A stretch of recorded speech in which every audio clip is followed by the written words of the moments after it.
Day 6. I begin preparing a new boat to continue traveling north. As I leave, I decide to investigate a cave near the water's edge. Inside, I am assaulted by a lone creeper seeking to end my journey like so many monsters before him. I am unfortunately unable to dispatch the creature before it explodes, but survive thanks to the iron armor I wear. Disaster averted, I quickly begin sailing across a short but deep ocean. I notice a flock of squid swimming towards the swamp that seemed to be my next stop. Leaving Crumb's Mountain behind, I feel like I had only scraped the surface, as if I had not been persistent enough in seeking out its secrets. It is too late to return now, and there will be plenty of adventure ahead.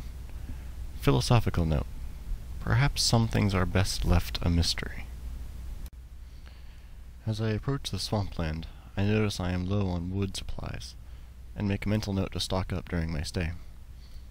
My dock comes into view and reveals a large mountain that resembles a horse. I wonder if I will ever see one during my travels. There is an abundance of trees here. It seems like I have found a borderline between two biomes. To one side, there is a wet swamp, and the other, the Equine mountain I had described earlier. Finding wood and stone should be easy enough here, but I'd hope to find more iron to replace my damaged equipment.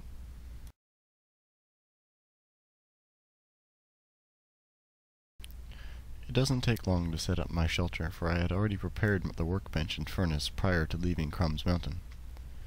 Climbing up into the horse's saddle, I look down upon my tiny fortress, and wonder if I had been safer building it up here.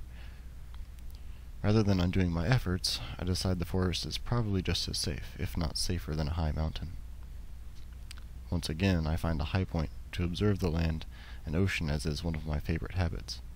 Somehow I feel safer this way, for any creature who wishes to devour me must first climb the steep hills. However, I must be careful, for falling is just as deadly. As the sky grows ever darker, I cut my exploration short and begin to head back to my shelter. Halfway down, I linger to watch the rising moon. Even though the day had gone, I felt safe in the shady woods under the stars. However, the sounds of creatures upon the mountain ends my moonlight wonder, and I hurry back to my shelter lest one catches me stargazing. Day 7. Returning to the horse's saddle, I begin to look for any supplies that would help replenish my half-empty backpack. An assortment of animals grazing upon the mountainside help me fill my pack with meat of all types. It continues to confound me how these animals cannot seem to sense the danger until it is upon them. Do the others not observe their fellow herd members being harvested by omnivores such as myself? Packing the last cuts of meat away, I looked back upon the steep ledges that I had just navigated, and had no desire to climb all the way back up. Going for a swim was much easier, and washed away the animal blood from my clothes. I should note that I did feel terrible for killing those animals. I only did so in need of food and wool. But even the necessity of the situation cannot allay my guilt. I suppose that these feelings of guilt are what make me human, and not a monster like the ones who attack me without remorse. Not much more to note here for today. I did explore some caves in the Equine Mountain in search of iron.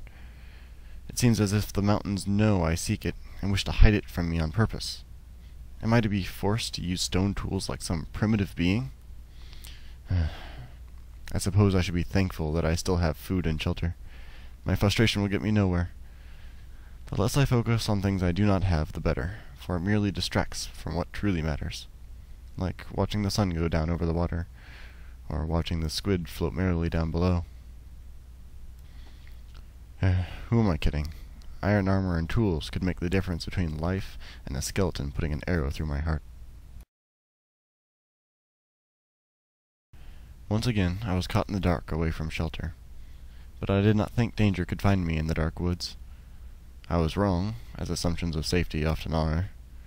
A few spiders were not terribly unwelcome, however, for my sword was still in good repair, and I needed string to make a bow. The skeletons have a strong advantage in range, and I nearly got hit by an arrow as I settled down for the night.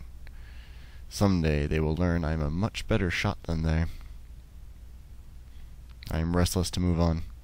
These shady woods are lulling me into a false sense of security, as they are much more dangerous than they seem.